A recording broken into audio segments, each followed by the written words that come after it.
Proem to the Book on a Long Life.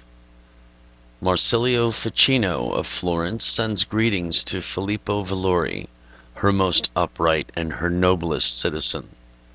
Although my author Plato lives through his own genius, and will live, I judge, so long as this world lives, nevertheless my genius always impels me, after the honor of God, to take his life under my care. To this very purpose the house of the Medici above all others has long bestowed its favor on me. You also, my Valori, have likewise joined your favor to theirs, being yourself a close friend of the Medici, and completely devoted to the glory of Plato and to his philosophy. This is why the life that I always covet for Plato, I desire also for the Medici and for Valori. Hence, I urge and beseech you, dear Valori, that with great pains with which you always promote Plato's glory, you should some day with equal zeal read and heed these precepts of mine on prolonging life. I urge you to live long through these precepts so that you may join with the magnanimous Lorenzo de Medici in supporting for longer time the now resurgent philosophy of Plato. Farewell. The Book of Marsilio Ficino, the Florentine, on a Long Life. To perfect your knowledge, you need a long life. One way to procure it is by effort. Chapter 1. Neither a teachable intelligence nor firmness of memory leads us to perfect skill and knowledge so much as does the discrimination of a prudent judgment. But judgment, because of the ambiguity created by the diversity of conjectures, is so difficult that it must be confirmed by the requisite experience. Experience is also deceptive, both because of the difficulty of judgment itself and because of the fleeting brevity of the opportune time for apprehending the experience. This is why we are certainly right to conclude with Hippocrates that art is long, and we can only attain it by a long life. But a long life is not just something the fates promise once for all from the beginning, but something that is procured by our effort. This is both acknowledged by astrologers when they deal with elections and images, and confirmed by the careful concern in the experience of physicians. Through this foresight, not only do people who are strong by nature very often attain a long life, but also sometimes the weakest. So that is not surprising that a man named Herodicus, as Plato and Aristotle declare, a scholar and the feeblest of all the men of his age, by foresight of this sort lived to be almost 100. Plutarch reports that many people who were otherwise physically infirm had attained a long life just by taking care of themselves. I pass over, for now many sickly people I know myself, who have lived longer than the strongest people by the gift of prudence. It would therefore be profitable and fruitful, after the book I composed, named On Caring of the Health of Learned People, to put forward besides, for minds that are yearning for knowledge, some precepts conducive to a long life. But I have no wish to impart these instructions to indolent and lazy people. For why should we wish those people to live long who do not even live, as if we were nourishing drones and not bees? Nor do I wish them to be divulged to people who are dissolute through their corrupt passion for pleasures, fools who far prefer the brief pleasure that lasts only a day, nor disclose to the wicked and unjust whose life is the death of good men, but only to prudent and temperate people of sophisticated intelligence who will benefit mankind, whether in private or the public sphere. The vital heat is nourished by radical moisture. Too little of it causes resolution. Too much, suffocation. Chapter 2. Life, just like light, consists of natural heat. But the sustenance of heat is an airy and rich moisture, like oil.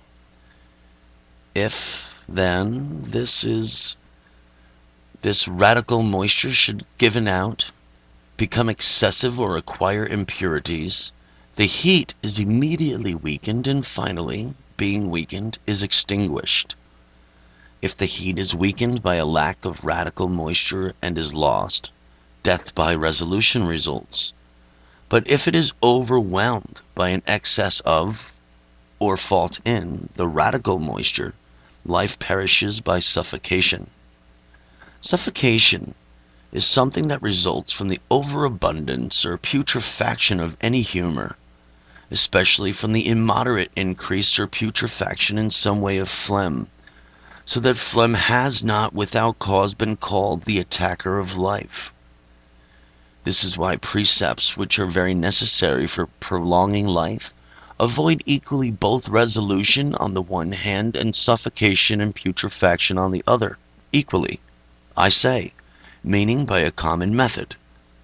For if they happen to attend a person who is hotter and drier, whose passages are open, the humors and subtle spirits run a greater risk of resolution. But if they treat a sick body by an opposite method, they increase the likelihood of suffocation. They are most careful about either danger, if the place or time is tending to it. But when one is caring for the intellectual and learned, one precept is just as necessary as the other.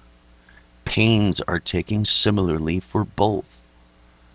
For their sharp and hot intelligence and the constant activity of their imagination seem to threaten them with resolution, but their body's inactivity and indigestion seem to threaten me and threaten them with suffocation. Hence, there is no case in which physicians labor harder than in the care of such people. Although the entire argument of the preceding book is very helpful for preserving life, nevertheless, such an important topic seems to demand special attention, which I will now express in a few words to the best of my ability. How radical heat and moisture must be proportioned to one another by a plan of Minerva's. Chapter 3. But while we are discussing clumsily that rich oil which is necessary for this fiery vigor of ours, in the meantime Minerva, bearing an olive, the source of vital oil, and born, of course, from Father Jupiter's head, is laughing because, although we clearly see the quantity of her gift, we do not sufficiently see its quality. And so she laughs and says, "To you I have given oil not only in abundance sufficient to feed a flame, but also I have poured it into your lamp pure without dregs." So she speaks. But I, in my wandering speech, have bumped into something because the lamp unto our feet is her word, which I have not yet heard. From this lamp, therefore, let us learn that oil must be given to the flame always with careful attention, in order neither to overwhelm the light by a sudden gush, nor, on the other hand, to put off giving drink to the wick when it is thirsty. But these two considerations have, I believe, been sufficiently discussed in the foregoing. Two considerations remain to me, the first of which I seem to have touched upon lightly, the other scarcely touched at all, while touching Pallas in such a way that she would never seem to laugh, now laughed at me. Well then, I will first consider that even a very small flame is truly a ferocious, and therefore that lamp will shine longer, and in which a little flame is so limited to the wick, like a glowworm, that it does not drink up the oil but tastes it sputteringly. Therefore we will take care in every diet, at any time, especially in our youth, to keep the inborn fire, ferocious by its own nature, from becoming too strong. It would be sufficient to ward off now the superabundant moisture, now the penetrating cold. Secondly, we will consider that the lamp is often extinguished when in oil which is not pure, but, so to speak, full of dregs, has dripped in. And consequently, a little later the snuff grows from the dregs and quenches the light. But now we have already, from our birth, received an oil which is the foster child of Pallas, as airy as possible, pure, and by a natural viscosity steadfast and firm. Therefore, whatever we add to this when it has become consumed little by little must be not only equal to it in amount, but similar in quality. But in order to be similar, it must be not only airy and rich, but completely devoid of dregs, that is, of an impurity which collects from the earth, and too dense to water. Therefore, in order to avoid this congestion and impurity, let us avoid foods of this sort, and idleness, indigestion, and filth. But meanwhile, let us serve Minerva in such a moderation that she may enlarge our head, the part of the body from which she herself was born, but that she may not diminish our sinews and our stomach. The causes of the drying up and the natural moisture, or the overabundance of moisture from outside, and how necessary to life is a perfect digestion. Chapter 4. The things which quickly dry up the natural moisture are as follows: a too plentiful flow of blood, a violent loosening of the bowels, a long bout of diarrhea, excessive perspiration, passages too widely opened, intercourse to the point of weakness, painting at thirst, grievous hunger, long periods of wakefulness, the combined use of hot things and dry things, the laborious movement of the mind and body, anxiety, anger, sorrow, air which is too dry as well as too hot, especially one heated with a fire, and a dry and blustery wind of long duration. The opposite things immoderately increase in the moisture. Frequent drunkenness does both, for it dries up the inebriate with too much heat and suffocates him with moisture. But nothing is so harmful in both directions as indigestion, since, when food is not digested, that material disappears with which you should nourish the natural moisture, and on the other hand, the putrefied food remains in abundance and overwhelms the natural heat. This is why Avicenna says the blood is corrupted when the digestion itself is corrupted, and, following Galen, he calls digestion the root of life. This rule of Galen, therefore, is the best and practically unparalleled, to care for the digestion of food before everything else, for that precept which seems to be the greatest, to take wholesome food, will do no good unless you digest it, since indeed a noxious moisture pours from both these almost as much as from the foods which are overwholesome and unwholesome, if they flow into the members undigested. But even from those foods which are less praised by my profession, even good nourishment is received if they are digested very actively.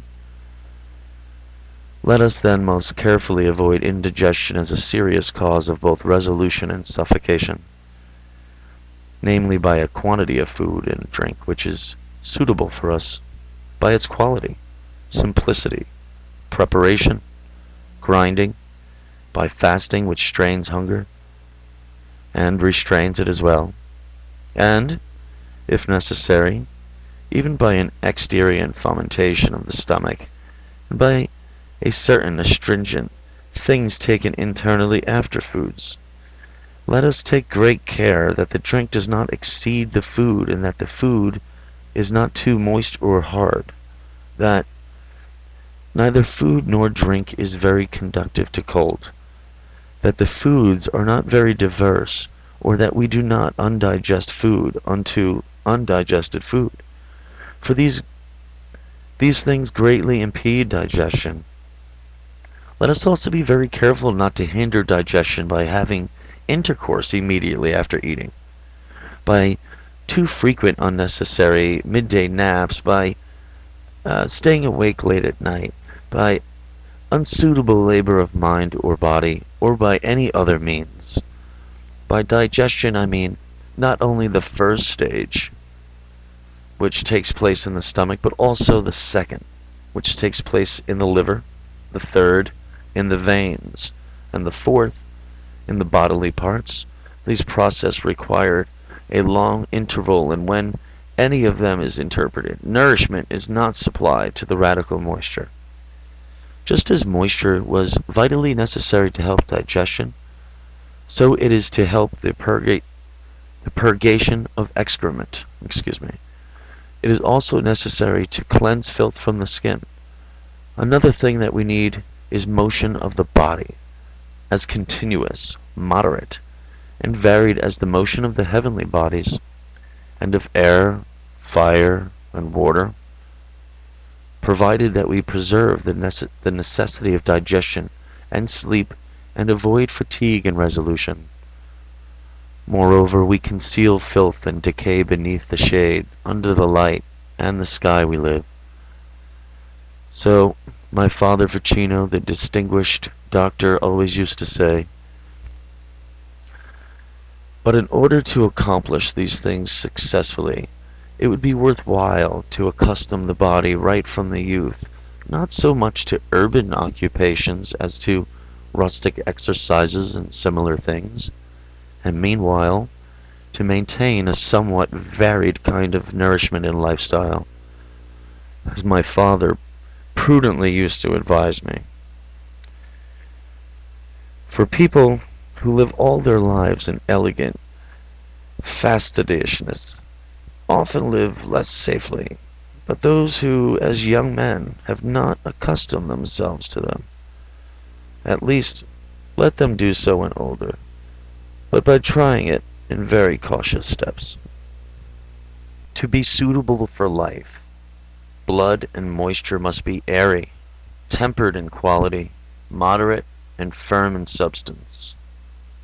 Chapter 5.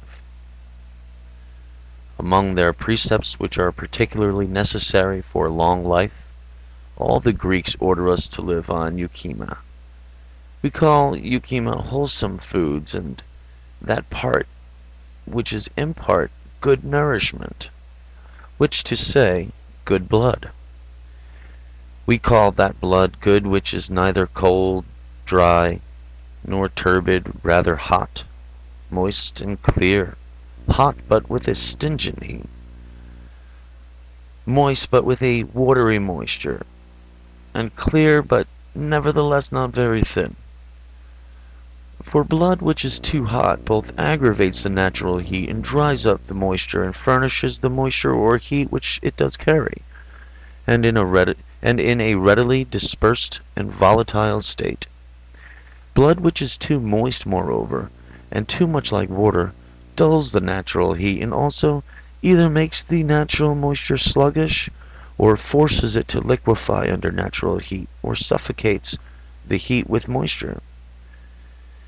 And if any portion at all the natural moisture is derived from watery blood, it not only putrefies easily, but also quickly flows away and is dispersed. Hence, it comes about that people who eat fruits and green vegetables which are too soft, except perhaps on the rare occasion when they take them as a soothing remedy for the stomach. Fill up their veins with the perishable juice undigested and subject to putrefaction. And to keep this from happening, cook them, or at least mix them with bread. Let not the blood be fiery either, nor watery, but airy. Not airy like too dense air, but lest it be too much like water, nor like a very subtle air, for fear it easily kindle into fire. But let it remain moderation in its substance. Let the middle sort of the airy greatly predominate. Let the other elements be present, provided they are not so plentiful as to interfere with the dominance of the air. Its substance should not be very subtle, lest it give rise to a moisture which is unstable and a spirit which is volatile and easily dissolved. It should not be very dense either, or it will not serve the intelligence at all and will scarcely be changed into a natural moisture and spirit. It will block the passages and give occasion for suffocation. And the dense spirit which at last with difficulty is created from with it, by its density itself it's not sufficiently fit for life and suffocates the natural heat, just as too dense smoke immediately oppresses and puts out the flame. I pass over the fact that, at the very least, it is so dark that it makes life sad, worse than death. To my way of thinking, it is especially good for a long life that the blood should have, along with this quite airy and not too dense substance, some gluttonous and firm moisture in itself. Olive oil has this as well as the subtlety. So has the fatty as well as the fine moisture extracted from an eel, and the oil from the eel extracted by sublimation and of the turpentine tree. Therefore, if you can, carefully choose foods and all other things which produce such a blood and moisture. For such blood and moisture, like oil to the flame, thus acts as the sustenance of vital heat, and has firmness as well as fineness. For Rhesus teaches that, to provide youth, you should use things which lead blood to the heart, and condense there and warm the heart.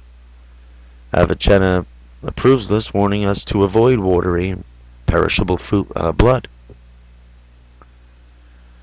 But in this manner, different methods must be employed for different bodies, for when the blood is more dense, all the remedies must serve to make the blood thin, but when the body is thinner, to make the blood thick. When the condition of the body is between, we proceed more safely by the way of similarity between the two. Nevertheless, we will never try to root out the natural condition of the body, lest we root out the very life. Moreover, while we are striving to nourish a slender man with denser foods, it is of advantage to remember that we fear that the blood is thin, and in meanwhile the stomach is not very strong by nature. The patient's blood must ascend to thickness by smaller steps, and in meanwhile his stomach must be fermented and his sleep prolonged. Bodily exercise must be increased as far as possible, and that of the mind must be lessened, because it is very often harmful to many people. But if he cannot bear foods which are too viscous and hard or very cold, we will eventually attain that the strength of blood and moisture which we are unable to attain safely with things that are too gluttonous by the use of coral, sandal, roses, corianders, myrobalans, quinces, diaquinces, rose sugar, and astringents. But people who are unable to digest viscous cuts of meat from larger animals will be properly nourished with pine and pistachio nuts, with licorice juice, with starch to which sweet almonds have been added, and with almond oil and quince seeds with sesame oil, as well as the whitest sugar and rose water. In addition, we will allow these patients to eat with the extremities of hens and young goats, tortoises, snails, and testicles.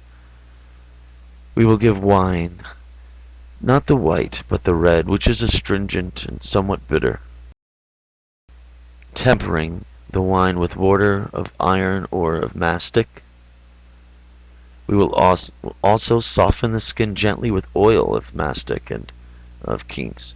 We will forbid these things which make the blood thin or hot, except perhaps some saffron and cinnamon, which we should infuse in the more firm dishes which they may so easily be digested, carried off through the narrow passages of the body parts. For it is difficult to conduct food which are viscous, or a little too firm, from a stomach which is not very sound to the third and fourth stages of digestion, stages which occur respectively in the blood vessels and in the bodily parts, unless they are carried by such vehicles and, moreover, are stimulated by gentle rubbings. When you do rub, do it gently, and remember to wet your hands with the fragrant wine in which you have cooked chamomile, myrtle, and roses. The ordinary regimen for eating and drinking, and the quality your foods should have. Chapter 6. But having dispatched for now the bodies of men which are very weak or thin, let us come to an ordinary way of life designed for the ordinary, middling physical condition. Beware of any method that might immoderately open the passages of the body, or too much block them up. For with the first there is risk of causing resolution or injury from outside, but with the second there is danger of putrefaction and suffocation. Although I do not restrain you with the very tight rein of a regimen which Hippocrates condemns, nevertheless I do not relax your reins to the point of license. Eat sparingly those green vegetables and fruits which are rather moist. Eat even more sparingly milk and fish, and eat both with honey. Eat mushrooms most sparingly, and do so with spices and a pear seed. Likewise drink pure water, and sparingly. Those foods which are rather moist or rich, season with sharp spices, otherwise they produce a moisture which is very alien to the members and putrid. If they supply any of the moisture which is necessary to nature, they present it in a condition subject to very quick corruption, just as a watery wine is quickly disturbed and corrupted. The results are early gray hair, pallor, and the wrinkles of old age. Meat also, if it is eaten daily, even if it is about the same as the bread in weight, quickly causes putrefaction. For this reason, Porphyry, relying on the authority of the Pythagoreans and the ancients, denounces the eating of animals. Surely we have heard that people before the flood lived a long time and left their animals alone. Yet physicians do not forbid the use of animals so much as their abuse. Finally, avoid moist things, since they are subject to putrefaction, keeping in mind that moist and fat men grow old and die more quickly, which Hippocrates also says, and the facts themselves make clear. On the other hand, take very dry things in moderation, or at least temper them quite liberally with drink. Choose the mean and be safe. And yet, in order to avoid gray hairs, Avicenna prefers the kind of food which is little drier to that which is soft. Be very wary of things which are either too cold or too hot. Strive for things that are at the same time cold as well as hot, e.g., some wines, licorice, rose oil. If the air is hot, let the moisture of the food exceed the heat. If cold, let the heat exceed the moisture. But in either case, let the overplus be small. Always let the heat and moisture contain something glutinous and astringent so that the moisture diffused in the bodily parts may cling there more firmly and endure for a long time under that heat. High quality wheat and bread especially have this combination. Almost as good is a red, astringent, and not too sweet wine. Third would be pine nuts and things very similar to them in temperedness and viscosity. Fourth, meats which are moist and loose as are pork and suckling lambs. Nevertheless, the ancient physicians, especially Galen, strongly recommend the meat and blood of a pig because of a certain similarity with our body. Pork is best, therefore, for bodies which are pig-like, as are those of rustics and hardy men, and those which get a lot of physical exercise, especially if the pork is preserved with the salt, and with the cloves and dried coriander seeds for 4 days. And the blood perhaps is useful if cooked with sugar, and thoroughly purified and fluid. But to return to our account, meat which is rather moist is not approved, as we have said, nor that which is hard or dry, as that of hares or beef cattle, that have gotten too old, but a moderate sort of meat is approved, as that of barnyard cocks, capons, peacocks, pheasants, partridges, perhaps even of young doves, especially if domesticated. Such also are young roebucks and bull calves, yearling wethers, and likewise wild boars. Nor do I reject the suckling kid fresh cheese. I have indeed omitted small birds, for the frequent use of foods which are too fine is suitable only to the stomach, which has no tolerance at all for denser food. But a healthier stomach acquires a fleeting smoke or moisture from these foods.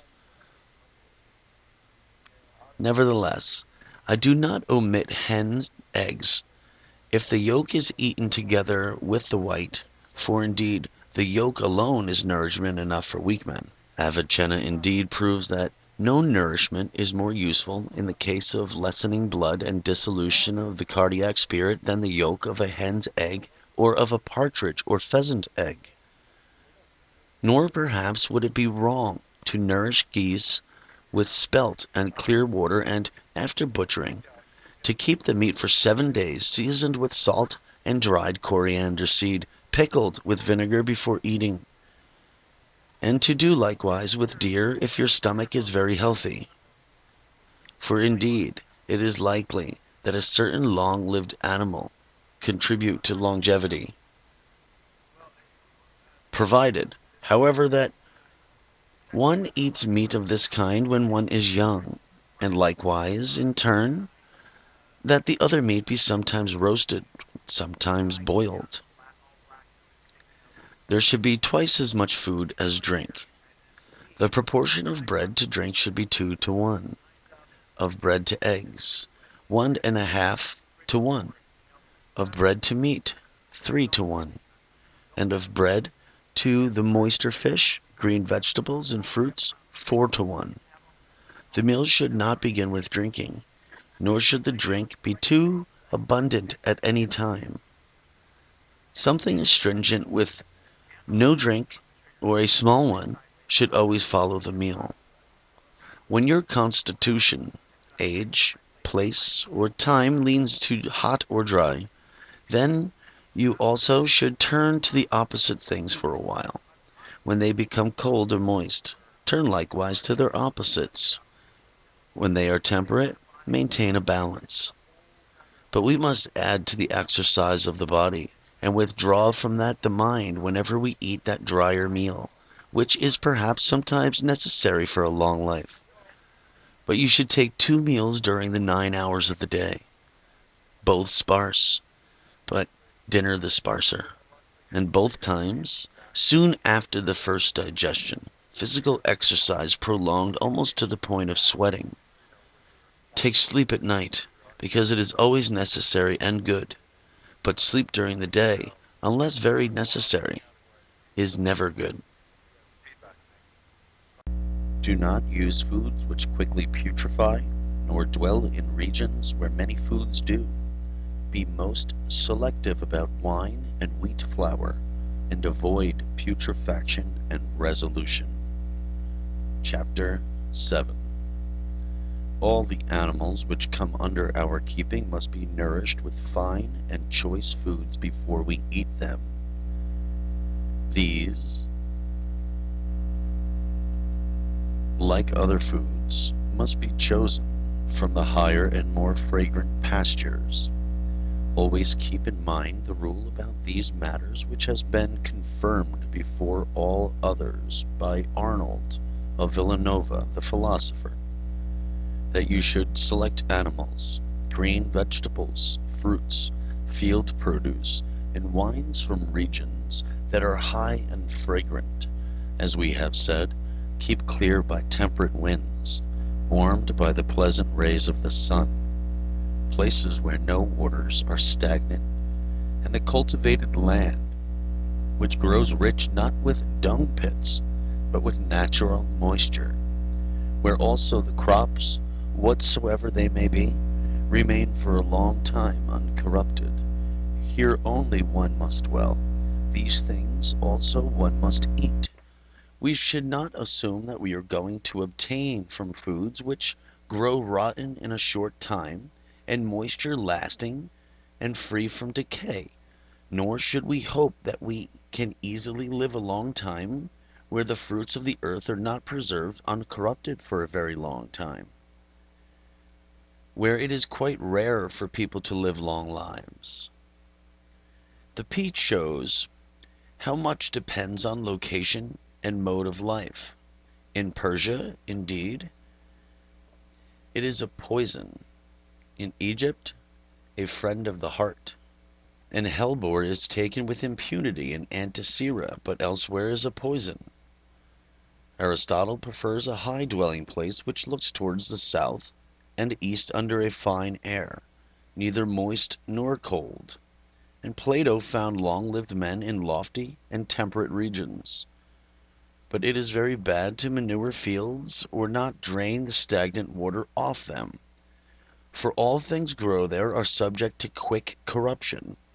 Therefore, I have to blame those who blame the wise Hesiod in this manner, because in his De Re Rustica he left out the dung pit. But that prudent man cared for health rather than fertility. He thought that a field could be sufficiently enriched by leaves of lupines and of beans turned over at the proper time. But if we should indeed be forced to inhabit these regions which are rather moist and impure, and to eat foods which will not last, let us observe virtually that mode of life which physicians have laid down for those who live in the air of the pestilence, a mode of life which I have sufficiently discussed in my book, Consiglio contro la Pestilenza. To put it briefly, he expands upon this letter. We should use odors which are pleasant and somewhat hot. We should purge ourselves often, but lightly, by means of aloe rightly prepared. I call it rightly prepared if it has been washed with rose water or rose juice, or if it has been thoroughly mixed with the propounded fresh roses, and then are added to it myrobalans and mastic and perhaps a rose. This medicine is unquestionably marvelous for preserving for a long time a sound mind in a sound body. Moreover, we will get physical exercise. We will use fire at the proper time. We will season our foods with this powder. 1/4 ounce of emblic myrobalan, 1/2 ounce of sandal, an ounce of cinnamon, 1/8 of an ounce of saffron. And so with this powder, and with things which are also acrid, we should also perhaps be able to ward off the decay which threatens from rotten foods and places. But we will remember that where many more perish by decay and suffocation than by resolution, There we principally have to resist decay and suffocation. But where the opposite situation prevails, the use in turn of spicy condiments which are somewhat harsh and similar odors ward off decay in any season, and to daub with oils wards off injury due to cold, and to take a bath with water and oil wards off the resolution which threatens from labor or seasons which are hot. It is similarly beneficial to rinse the mouth frequently with water, and to hold in the mouth licorice juice or crystal of sugar, to moisten your hands and face with lots of rose water and a little rose vinegar, to use odors of rose, to refresh ourselves every 7 hours with moderate food, likewise to rest our body and mind away from the heat. It makes a big difference what sort of wine and wheat flour we regularly eat. They should be such that they stay fresh for more than a year, preferably up to 3 years, since indeed we must rely on them for an incorruptible sustenance. Wine, whether it be white or red, should be clear, pleasant, astringent, fragrant, and the kind that needs tempering with water, unless perchance you find a wine which is both light and durable, which is very rare, but that which is rather strong. Isaac the philosopher calls winey wine, cooked by the sun and cleansed by the winds. He commands us to temper it with the water of a pure spring for a while before we drink it, so that it may be more thoroughly diluted. But he warns that a watery wine, weak and bitter, should be avoided, seeing that it quickly turns to acid in the veins and bodily parts, or in some other way putrefies. A watery wine, indeed, which has already gone sour, if it has been digested with its essence preserved, though worthy of no other praise, will at least be useful in this way, that it will not create a corruptible moisture, but its sharpness will have to be tempered with the best water. But the wine which we have approved, Isaac says, is very similar to theriacs compiled from the opinions of the ancients. This wine, when tempered, as we said, warms a cold condition of the body, cools a warm, moistens a dry, dries a moist, and, as Galen says, recreates the natural moisture, supports the natural heat, and tempers them both together. But to dilute a wine of this sort is more necessary for young people, less so for old people, at least all for cold old people. For indeed, a cold and hard old age, as Pluto says, is warmed and softened by an unmixed wine, just as iron with fire, or lupines with water, just as we have said that opposite things take place, and discordant things are tempered through wine. So you should also know this, that also it takes place through licorice, but more weakly. It also takes place through rose oil, but externally. Let these things be familiar to you. Do not doubt that whatever is both suitably mixed in quality and powerful can temper the rest, just as cold chills or other things, and that is, this ability is obtained especially through the tempering of Jupiter, who also makes all things most healthy. But these matters must be discussed elsewhere. The Diet, Mode of Life, and Medicine of the Elderly, Chapter 8. Those who have already completed their 49th year and are nearing their 50th should reflect that young people are signified by Venus, while old people are signified by Saturn, and that according to astronomers these stars are the most hostile of all to each other.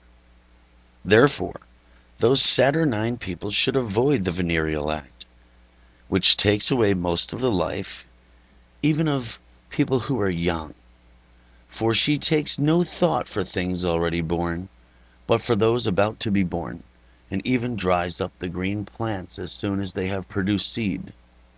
Furthermore, they should consider that cold night air is fatal for them, and they should observe that mode of life from which they may hope for the greatest possible amount of blood and spirit.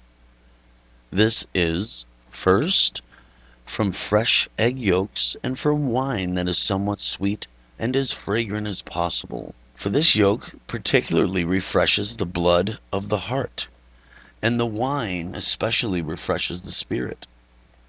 They should make use of the choicest meats, the easiest to digest of every diet, in short, which increases warmth as well as moisture. They should constantly refresh their spirit with fragrances, especially that of wine. They should avoid wakefulness, fasting, and thirst, fatigue of the body and mind, solitude and grief. They should take up music again, if perchance they have neglected it, which should never happen. In so far it is fitting, they should resume some of the games and customs in which they once previously spent in their youth. For indeed it is very difficult, so to speak, to rejuvenate the body if you do not first become young again in spirit. And so, at every age it is especially conducive to life to retain something of your childhood, and always to strive for a variety of pleasures, but not a long, immoderate laughter, for it extends the spirit too much to the extremities. But let us return to old people. In the next place, if they grow cold, they should seek aromatic fomentations which are warm and at the same time moist. They should remember that the puerile fomentation of Avicenna, one which was made indeed by David, but perhaps made too late, it is not for the young. A marvelous fomentation for the old is the inside of fresh bread, which is still warm, on which has been poured Malmsey wine with mint powder, applied to the stomach and often to the sense of smell. For indeed just as plain inside of bread of this sort held back to the departing spirit of Democritus, when he was at the point of death, for as long as he pleased. Furthermore, they should make use of light massages, or sometimes baths which call forth nourishment to the extremities. They should frequently eat nuts, especially pine nuts which are well washed. For the ancient physicians recommended this nourishment as most fitting for old people, since it is hot, moist, and rich, and softens the harshness, and at the same time, which is remarkable, while it increases the natural moisture, it meanwhile dries up any superfluous moisture and purges it when it's putrid. There are those who present 1 dram of nuts of this sort for the elderly to eat daily after food. I would present the elderly on an empty stomach a 2nd dram also of nut which is fresh and warm, golden, just taken out of the pine cone. I would also compound an electuary in this way. Take 4 ounces of clean sweet almonds, 4 ounces of pine nuts, 2 ounces of pistachio nuts, 1 ounce of cucumber seeds, 1 ounce of clean filbert nuts. Grind them up. Cook them together with a very white sugar, to which nevertheless you will have added 1 dram of freshly preserved ginger, 1/2 dram of saffron, 1/3 dram of musk, 1/3 dram of amber. Moisten this sugar with the water of melissa, that is, citraria, and of roses. Apply to these many leaves of gold, for by the daily use of this electuary old people will attain a stronger and longer life. They can take it both during the meal and several hours after, but at that time it will do more good if together with this confection they drink some fragrant white wine. During warmer seasons, rose sugar together with leaves of gold and preserved myrobalan will extend the lives of old people. No one doubts that theriac is likewise fitting for moist people and seasons. Enough has been said about its use in the preceding book here. No one will deny that for these people also the roots of elecampane are very useful, and the roots of ben, both white and red, but especially if they are fresh, as are all things which are simply hot and moist, and at the same time aromatic, astringent, and rich.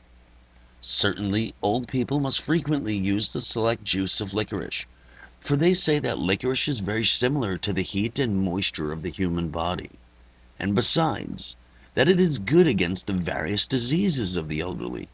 Let almond milk, starch, sugar, and raisins be a familiar food. Raises strongly recommends Trifera, which is made of myrobalan, indic, emblic, and bellaric. Likewise, indic myrobalan preserved with sugar, not only for keeping alive, but for slowing the aging process. Avicenna praises the greater and lesser Trifera of myrobalan, and, on the other hand, a confection made from iron scales, but especially from scales of gold. He orders us to eat myrobalans daily, especially properly preserved chebule myrobalans, to put off the troubles of old age. The natures the elderly must have in spices and cordials, and more about the quality of the mode of life they should follow. You should know that myrobalans contain various virtues. One, which wondrously dries up superfluous moisture and thus precludes gray hair. A second, which gathers together the natural moisture and protects it from decay and inflammation, thereby leading to a long life. A third, which is by an astringent and aromatic power, collects, warms, and strengthens the natural and animal spirit and power. This will lead someone to think that perhaps the tree of life in paradise was a myrobalan. Gold and silver, coral, iron, slag, and precious stones do something similar, although in place of the aromatic power they carry the power of illumination. But remember that spices do our life the most good when, as I have shown above, with a certain aromatic strength, as they are both moist and hot, have a rich viscosity suitable for growth, as do in particular ben roots, both white and red, especially fresh ones, or at least when, along with certain subtle, fragrant, and sharp power, they have a dense substance and very astringent properties. This combination of properties seems to inhere among the cold cordials, myrobalans, and first of all, almost as good are roses and the juice and seed of the citron. The third would be the sandal, corianders, myrtle, and other similar things. But among hot cordial it inheres in zedoary, aloewood, the rind of citron, clove, nutmeg, mace, frankincense, mastic, doriconium. This combination I have found to be present also in sage. They say that amber and musk have an astringent power. Ginger, on account of its moisture, especially the fresh and preserved, is often advantageous for old people. But this and the clove, because of the strength of their heat, apparently must be taken cautiously. Zedoary also cautiously, although it has to be judged to be similar to theriac and has an astringent and rich nature most proper for old people. Amber, because of its heat, which seems already to have been tempered, is for the most part safe to take, and because its viscosity mixed with an astringent fineness is preferred for strengthening life in the body and parts and spirits. Then, too, if you compose a water from it which you wash the skin, it reactivates the fourth stage of digestion and expels those diseases which are caused by the failure thereof. But spices which have a very fine substance, as do cinnamon and saffron, must be mixed with the cold, the rather hard cordials. For if spices, which are only hot and fine, are taken by themselves, they excessively stimulate the natural heat and dissolve the moisture. Nevertheless, they are called for both when rather cold and moist foods must be digested, and when hard cordials must be conveyed to the heart. And indeed you ought to know that the moisture necessary for life has its first seat in the heart, and in its arteries and veins, as Isaac clearly teaches. Avicenna shows that this moisture is frequently made moister and fomented by the natural moisture of the rest of the bodily parts. Accordingly, beware the lest moisture of any bodily part be dried up by accident, and even more lest the moisture of the heart be diminished. And in order that nourishment, fomentations, and all cordials be conveyed most widely through the narrow passages to the heart, mix them with saffron. In order that they may stay there, bring to bear myrobalans.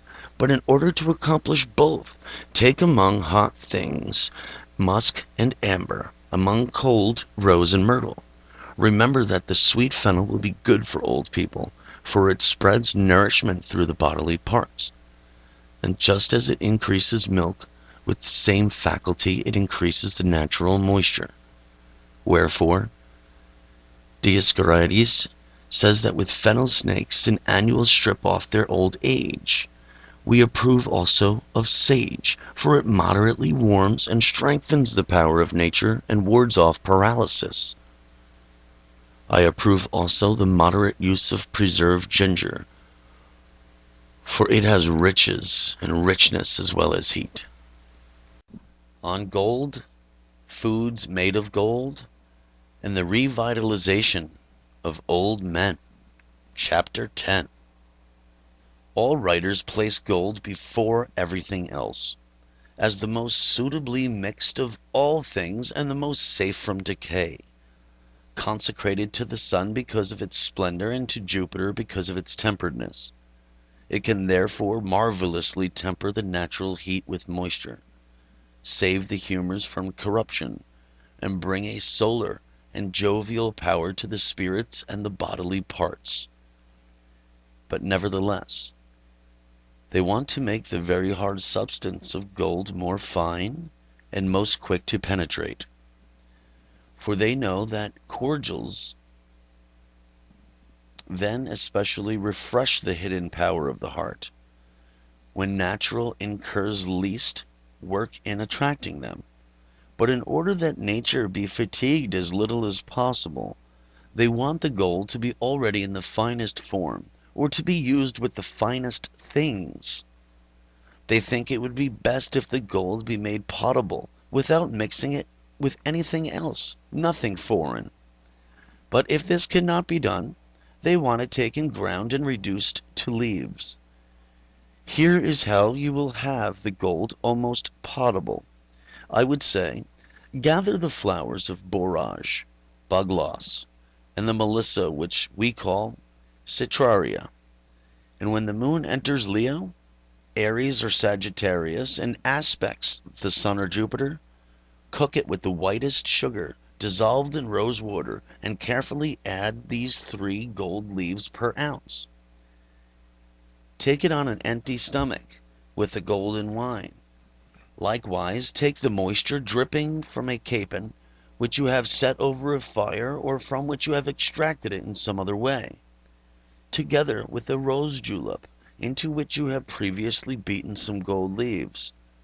In addition, extinguish red-hot gold in very clear spring water, and beat some gold leaves into this water. Temper golden wine with it, and with a drink of this sort eat a fresh egg yolk. You will easily maintain the moisture in the entire tree of the body if you preserve it in the roots. Therefore, take the heart, the liver, the stomach, the testicles, the brain of hens, chickens, and capons, cook them with a little water and a pinch of salt. When cooked, grind them out of all of their flesh, and with the broth and sugar add a fresh egg yolk. Make a cake seasoned with a little cinnamon and saffron and coated with gold. Eat this, when hungry, at least once every 4 days, and by itself, though with a clear wine added for a drink. On the use of human milk and blood for the life of old people. Chapter 11. Immediately after the age of 70 and sometimes after 63, since the moisture has gradually dried up, the tree of the human body often decays, when for the first time this human tree must be moistened by a human youthful liquid in order that it may revive. Therefore, choose a young girl who is healthy, beautiful, cheerful, and temperate, and when you are hungry and the moon is waxing, suck her milk. Immediately eat a little powder of sweet fennel properly mixed with sugar. The sugar will prevent the milk from curdling and putrefying in the stomach, and the fennel, since it is fine and a friend of the milk, will spread the milk to the bodily parts. Careful physicians strive to cure those whom a long bout of hectic fever has consumed with the liquid of human blood which has distilled at the fire in the practice of sublimation. What then prevents us from sometimes also refreshing by this drink those who have already been in a way consumed by old age? There is a common and ancient opinion that certain prophetic old women, who are popularly called screech owls, suck the blood of infants as a means, insofar as they can, of growing young again. Why shouldn't our old people, namely those who have no recourse, likewise suck the blood of a youth? A youth, I say, who is willing, healthy, happy, and temperate, whose blood is of the best but perhaps too abundant. They will suck, therefore, like leeches, an ounce or two from a scarcely opened vein on the left arm. They will immediately take an equal amount of sugar and wine. They will do this when hungry and thirsty and when the moon is waxing. If they have difficulty digesting raw blood, let it first be cooked together with sugar, or let it be mixed with sugar and moderately distilled over hot water and then drunk. At that time, the blood of a pig is also an effective aid in warming the stomach. A sponge soaked with hot wine should absorb this blood flowing from the pig's vein and, while hot, should immediately be applied to the stomach. Galen and Serapion say the bite of a mad dog is cured by drinking dog's blood, but it did not please them to assign a reason.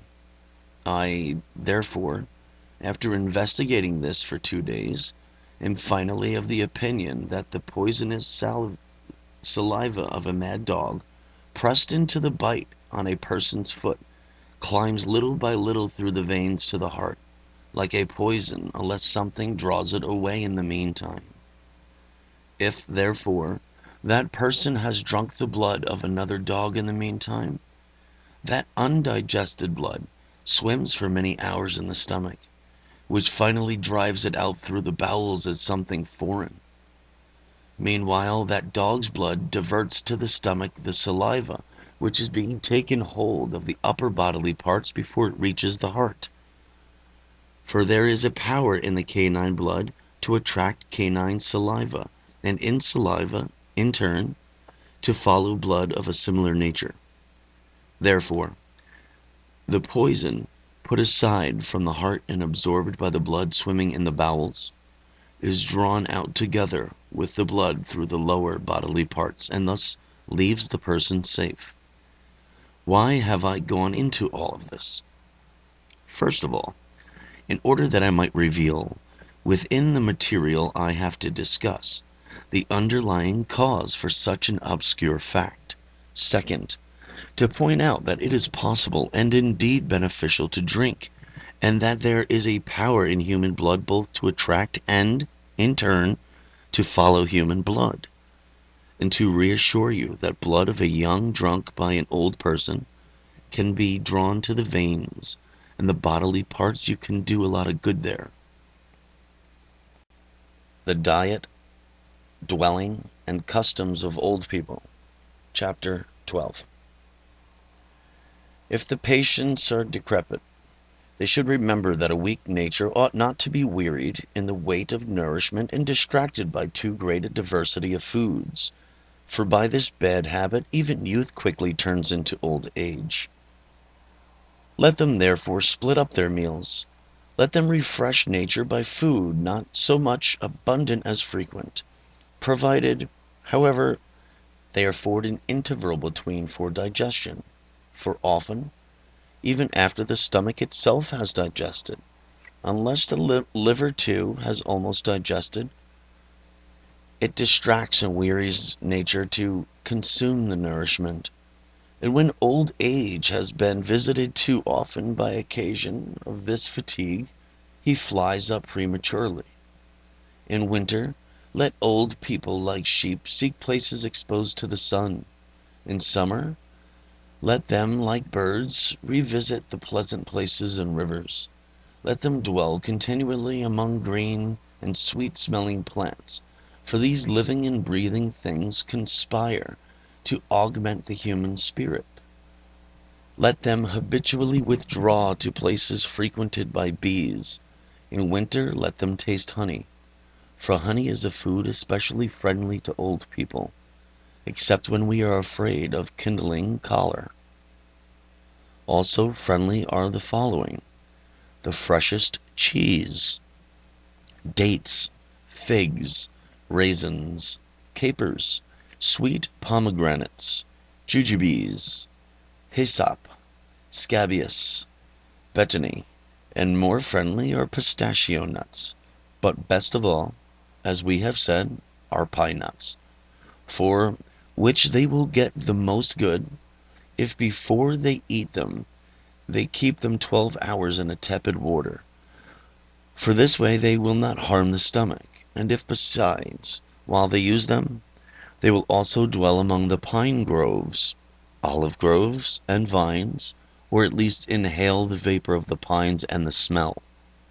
Likewise, let gum and the gumdrops of pine, with oil or wine, often besmear their bodies, for it is probable that trees endowed by nature with long life, if they stay green even in winter, will help you live long by their shade, their vapor, their fruit when new, their wood, and untimely use.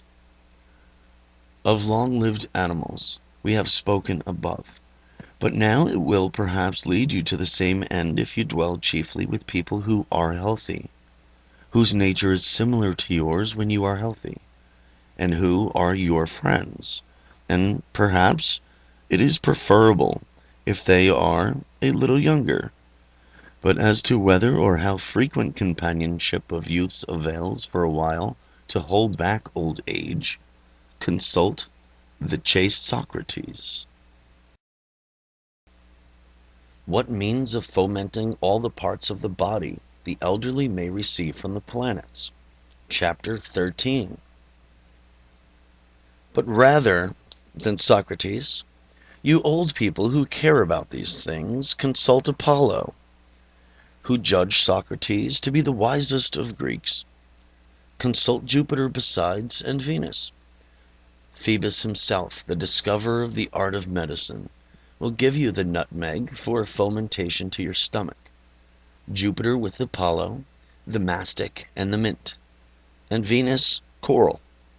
Again, for fomenting your head, Phoebus will give you peony, frankincense, marjoram, and, in cooperation with Saturn, myrrh. Jupiter will give spikenard and mace. Then Venus, sweet fennel and myrtle. For fomenting the heart, you receive from Phoebus cytaria, saffron, aloe wood, frankincense, amber, musk, dorinicum, a little clove, citron peel, and cinnamon. From Jupiter, the lily, bugloss, basil, mint, and the roots of ben, both white and red. From Venus alone you receive myrtle, sandal, and the rose. And from Venus, along with Saturn, coriander. Grind these up carefully. What pertains to the stomach, prepare it with the oil of Quince in the form of a wax salve. But what pertains to the head, moisten it with an oil of spikenard and a bee smear of the back of the neck, the temples, and the forehead. Then what pertains to the heart, sprinkle it with golden wine and rose water, and apply it externally to the region of the heart. But we have somehow forgotten the liver, the prime necessity for the creation of blood.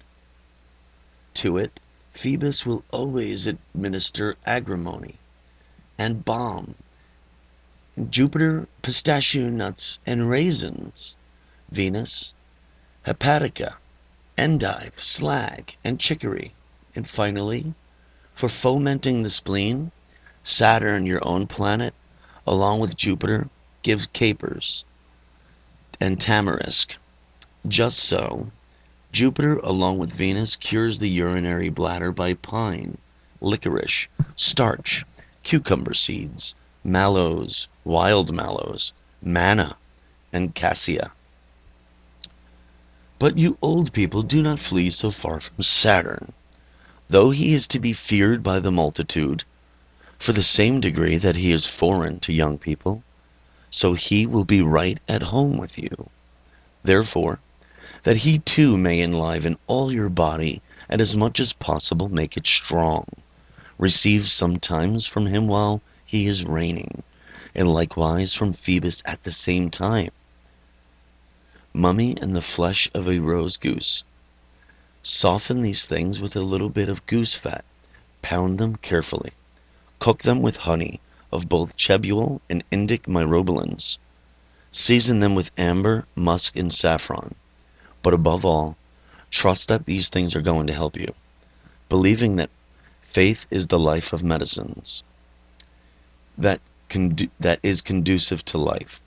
Hope thou in this, and that God is going to give favor when you supplicate him, and that the things created by him, especially these celestial things, have without a doubt a marvelous power to lengthen or preserve life.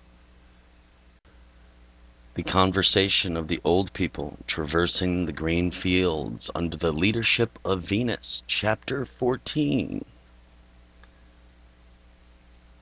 But I recall you, old people, from these graver powers for a little while, through the gardens and green fields to Venus, to our nursing mother Venus, I call all of you. She is not tricking you, but jesting. For you and me, who am myself already old, first she utters this mock oracle. I, my children, gave life to you, by pleasure and motion. I therefore will preserve your life by a certain pleasure and a certain motion, although not the same kind. And Liber, too, planter of the vine, propagator of life, will preserve it too in liberty. Liber himself always hates slaves, and that life which he promises by wine, he gives it for long only to the free. For my sort of life and mind, indeed, the very smaller kind of mint was good once when Saturn reigned, and it pleases me daily. For your sort of mind and life, however, the larger mint is good, whereas the smaller harms it. Select from my garden rice, but let the fig alone. But when you pluck these violets, think that you are plucking lilies. Taking the lilies, take them with crocus. Jupiter himself, acquiring the crocus from Phoebus, sowed it as the lily. I, receiving the lily from Jupiter, transformed it into these violets which you see here. Finally, let the rose be your morning star, the myrtle your evening. After the oracle, she gives us this to meditate on, that the nature of green things, for so long as they stay green, is not only alive, but even youthful and abounding with very salubrious humor, and a lively spirit. And because of this, a certain youthful spirit flows to us through the odor, sight, use, and frequent habitation of and in them. While we are walking among the green things, let us figure out why the color green, more than others, foments the sight and healthfully delights it. We will discover at last that the nature of sight is bright and friendly to light, but volatile and easily dissipated. And on this account, while it dilates itself through light as through a friend, at the same time, through excess of too much light, is absolutely carried off and dissolved by great dilation. Darkness, however, it flees as an enemy, and therefore draws in its rays to a narrow angle. The sight wants to use light in such a way that through its friend it may be amplified, indeed, but not at the same time dissipated. Now, in whatever sort of color there is more of darkness or blackness than of light, the visual ray is not dilated, and therefore not delighted as it would like. Conversely, where there is more of a shining color than black, it is scattered more widely, distracted by a harmful pleasure, on which account the color green, tempering most of all black with white, furnishes the one effect and the other, equally delighting and conversing the sight. Besides, by its soft and withal tender quality, just like water, it opposes the visual rays without striking against it, or against them, lest departing too far they should be destroyed. For things that are hard and at the same time rough somehow break the rays, but things which are very rarefied open to the way to dissolution. But these things have some solidity, and at the same time a smooth equality, such as mirror-like bodies. Neither themselves break the rays nor permit them to be dispersed too far. Finally, things which besides this benefit are also tender and soft, like water and green things, with their softness soothe the liquid rays of the eyes. And then, sight is a certain ray kindled by nature in the water of the eyes, and it requires a tempered light in water somehow opposing it, and so it rejoices in water. It is delighted by mirrors similar to water, and by green things. The light of the sun, which is incorporated in these green things, certainly is accompanied by still vernal moisture and subtle water full of a hidden light. This is why the green color, when it is thinned out, is resolved into yellow. Why I have gone into all of this, that you may understand that the frequent use of green, when it recreates the spirit of sight, which is in a way the principal part of the animal spirit, refreshes also the animal spirit itself. And we will also remember that if the color green, which among the colors is the middle grade and the most tempered, is so good for the animal spirit, much more will those things which through their qualities are most the tempered, to the help of the natural and vital spirits and conducive greatly towards our life. Now, nothing in the world is more tempered than the heavens. Virtually nothing under the heavens more tempered than the human body. Nothing in this body is more tempered than the spirit. Through tempered things, therefore, the life which resides in the spirit is recreated. Through tempered things, the spirit is conformed to celestial things.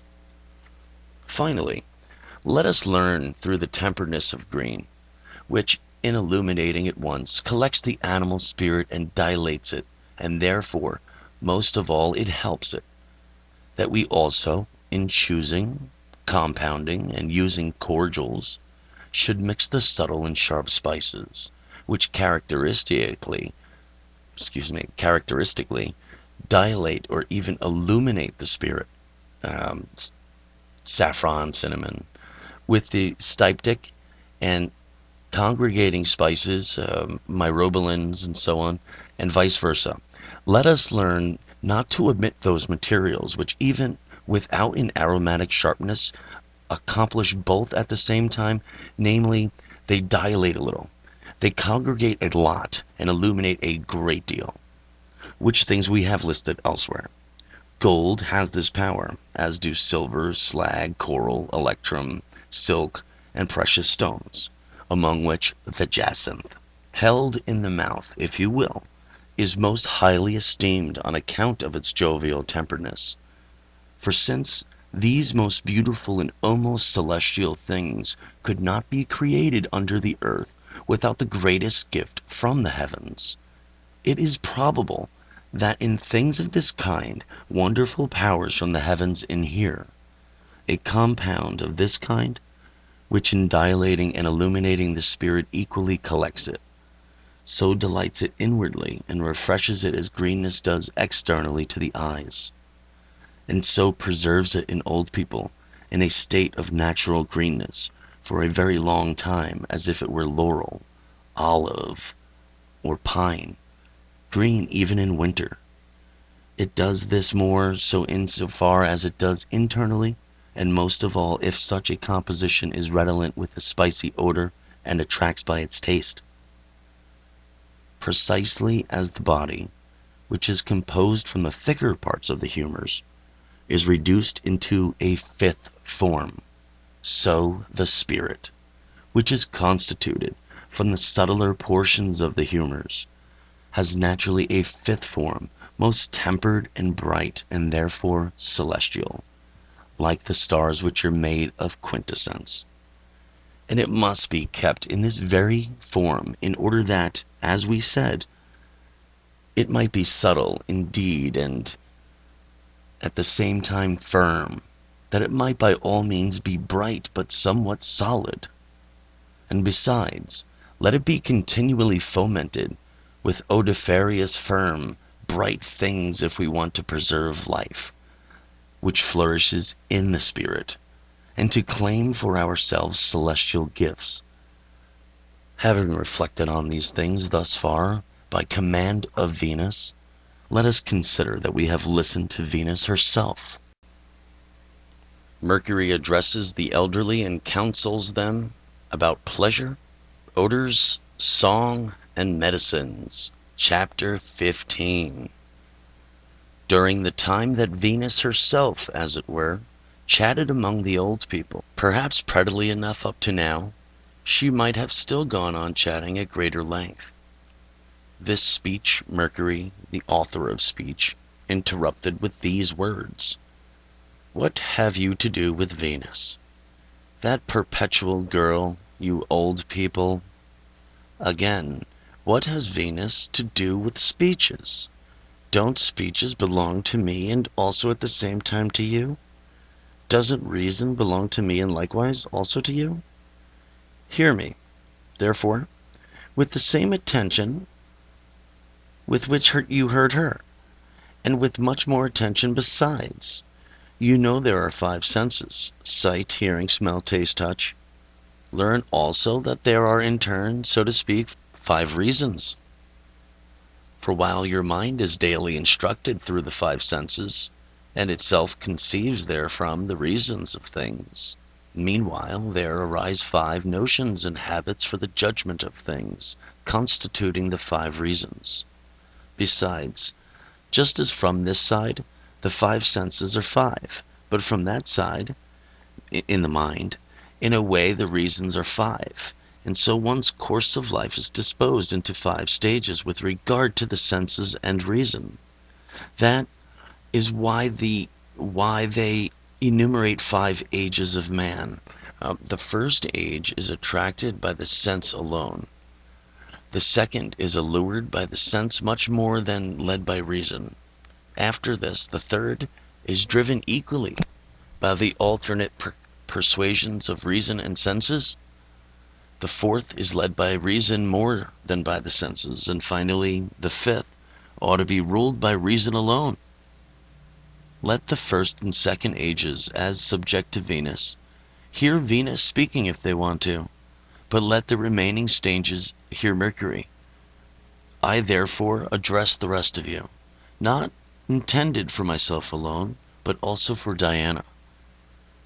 Hear whom you discern at my left, especially since she has no tongue, while I have double tongue. I have a right to speak for her, since I have her tongue. Venus endowed you with only one pleasure, and that harmful, with which she harms you but profits those to come, little by little draining you as if it were through a secret pipe, filling and procreating another with your fluid, and leaving you finally as if you were an old skin of a cicada drained upon the ground, while she looks after the fresh cicada. Don't you see that Venus generates a fresh being, living and endowed with sense, from your own matter? She steals from you, therefore, the youth, life, and sense from your whole body. I say, through pleasure of the whole body, that she may thence make a whole body.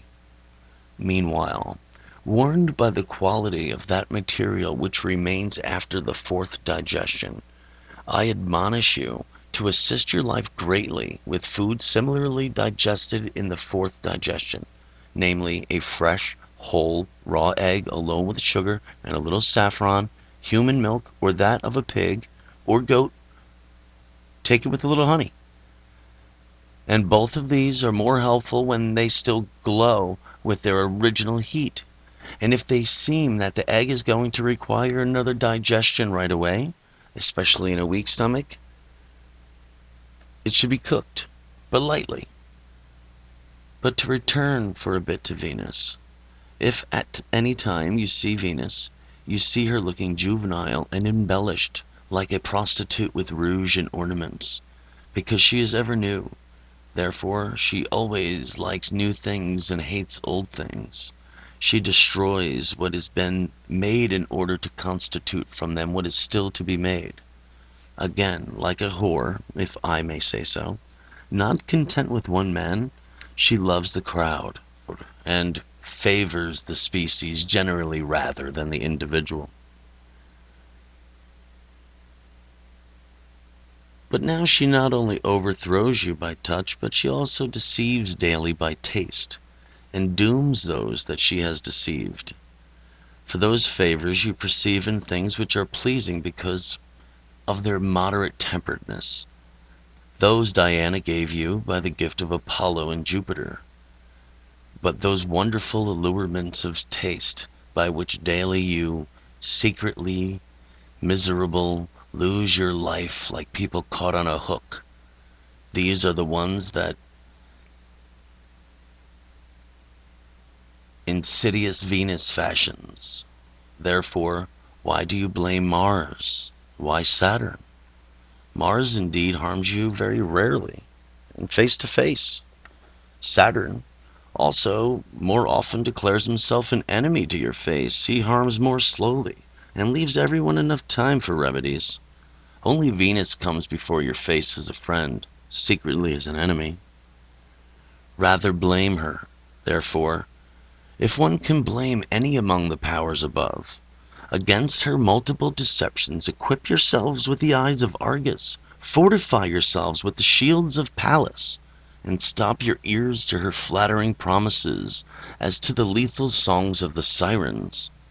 Finally, accept for me this flower of prudence, with which you may avoid the sorcery of this Circe.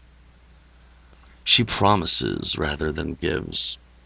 At last barely 2 pleasures, and these indeed lethal.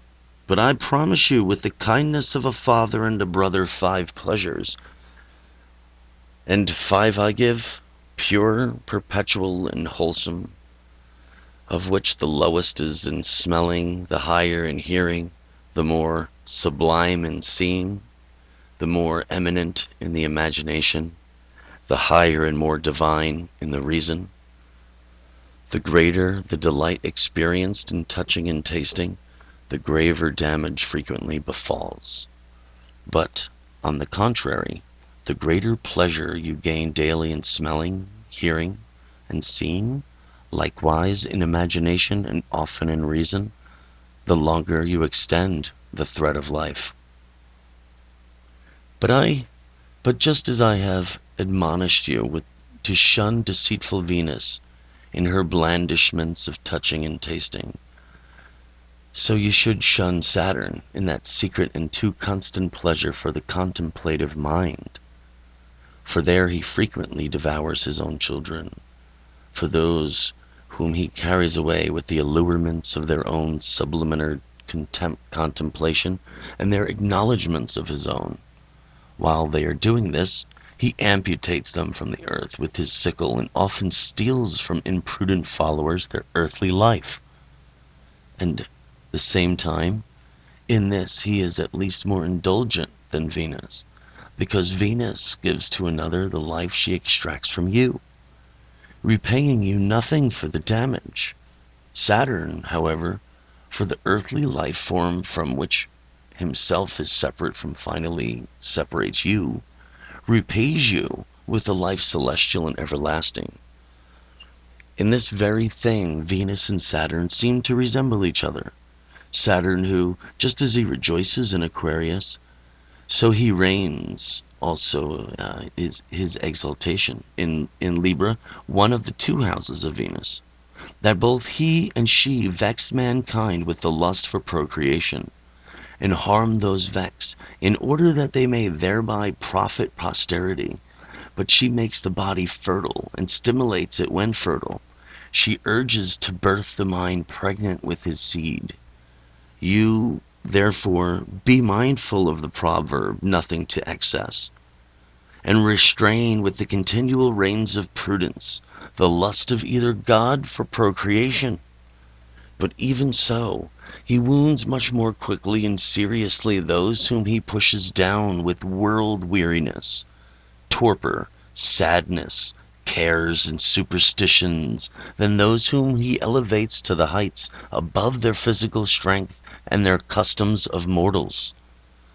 By all means I advise you to abstain what Jupiter and the even-handed thought Pythagoras and Plato, and keep human life in a certain equal proportion of soul to body, and to nourish and augment each of the two with its proper foods and exercises.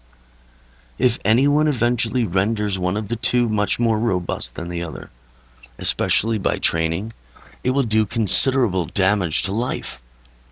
On this account, whoever chooses among the things praised by the art of the doctors, those especially which profit both by the body and the intelligence, he will win for himself the greatest aid to life. Reckon in the list of these wine, mint, myrobalan, musk, amber, fresh ginger, frankincense, aloes, jacinth, and similar stones, or similar herbs, and things which are compounded by doctors for the use of both body and mind. But now that I have intercepted a rather long digression, that of Venus, I also have stepped forward as a doctor. If the savors from the collected things that are no longer living, and odors from the spices now dried up and void to life, are regarded as very conducive to life, how can you doubt that odors from plants still retaining their roots and living are going to multiply the powers of life in a wonderful way? And then, if vapors exhaling from a merely vegetable life are greatly beneficial to your life, how much more beneficial do you think will be songs which are made of air, to a spirit wholly aerial, songs which are harmonic to a spirit which is harmonic, warm and still living in the living, endowed with sense, to the sensitive, songs conceived by reason to a spirit that is rational? Therefore I pass on to you this lyre, which I made, and with it a Phoebean song, a consolation in travail, a pledge for long life. For just as things which are most tempered in quality, and at the same time aromatic, temper both the humors among themselves, and the natural spirit with itself, so odors of this kind do for the vital spirit. And so again, harmonies of this kind do for the animal spirit. While therefore you temper the strings and the sounds in the lyre and the tones in your voice, consider your spirit to be tempered similarly within. And lest I should be more stinging than Venus, who gets cold with Bacchus, receive this nectar through me from Father Liber himself. Those of you who get very cold, let them take at cold seasons twice every week 2 ounces of sweet wine with 1 ounce of bread 3 hours before a meal. Once a week only. However, let them take 1 dram of potable spirits with a ½ ounce of rose julep. They can conveniently also smear this liquor on their skin and sniff it, so that I may after this nectar also bring you ambrosia. I give besides a medicine received from Jupiter. Take 4 ounces of chebule myrobalans, 3 of rose sugar, in winter 1 ounce of preserved ginger, in summer just a ½ an ounce. Cook these 3 gently with emblic honey, and coat it with 7 leaves of gold. Take a morsel of it 4 hours before dinner on an empty stomach. Take it daily for at least a whole year, and thy youth shall be renewed like the eagles. Let us consider that Mercury spoke much of this. A confirmation of the aforesaid, and that we should avoid both continual thinking and sexual intercourse. Chapter 16. Astrologers say that Venus and Saturn are inimical to each other. But since there can be no hate in the heavens, where all things are moved by love, where there is no lack, let us interpret inimical as diverse in effect. Let us omit the rest of the heavenly bodies for the present. Behold now, Saturn has placed this pleasure in our center, Venus hers, however, in our circumference. But pleasure is a sort of food for the spirits. Therefore, from opposite sides, Venus and Saturn ensnare the fight of our spirit. She, through her pleasure, lures to external things, while he, through his, recalls us to the internal. If they move the spirit at about the same time, they distract and dissipate it. For this reason, nothing can be more noxious to the contemplator or the investigator than the venereal act. Nothing more alien, in turn, to those pursuing the latter than care and contemplation. Hence again, it comes about that if we should wish to uplift a while, and otherwise to console a person who is too occupied by Saturnine contemplation, or oppressed with cares, and should attempt it by the venereal act, games, and jokes, as a cure through opposites, our effort would be futile and even harmful. And conversely, if we should wish to rein in anyone abandoned to the works of Venus, or relaxed in gaming or joking, we will not easily prevail to amend him through Saturnine severity.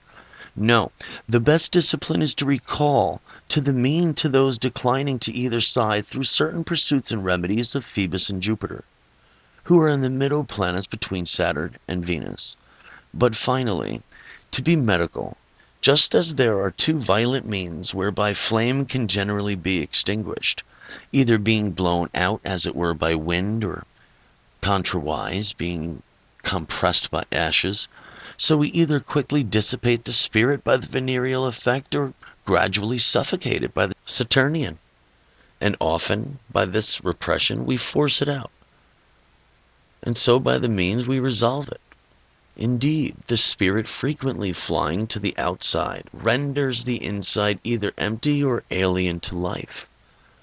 But when forced often to the inside, it leaves the rest of the surrounding bodily parts less suitable for life.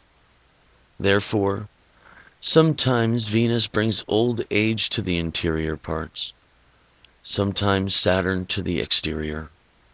Venus especially, when by reason of any venereal motion the body is easily weakened and totters. Saturn especially by reason of some duty, by contemplation or labor or responsibility, he causes the powers of mind and body to totter. And yet, if a given person is born for contemplation, or another one is born for lust, either is usually very strong by nature toward performing his own vocation, for nature often accompanies power with simultaneous pleasure and facility. Therefore, let everyone know himself. Each of you be the ruler and doctor of himself. Let those of you who are going to have an active sex life consult other doctors. But in the preceding book, I have counseled those who are going to exercise their intelligence. Next, they ought to use every diet, all the remedies by which the bodily parts, the spirit, the senses, the intelligence, and the memory may be strengthened. They ought to return to their conjugations with breaks and not want for a break until they derive even from a little fatigue from them. This is especially important. Moreover, as soon as they start to get gray, although there are not a few who put forth white hairs while still young, not so much debility of nature as from either sorrow or some past sickness, or even likeness to their parents from whom they generated when the latter were already getting gray. On medicines for the elderly, and more about their dwellings and their diet. Chapter 17.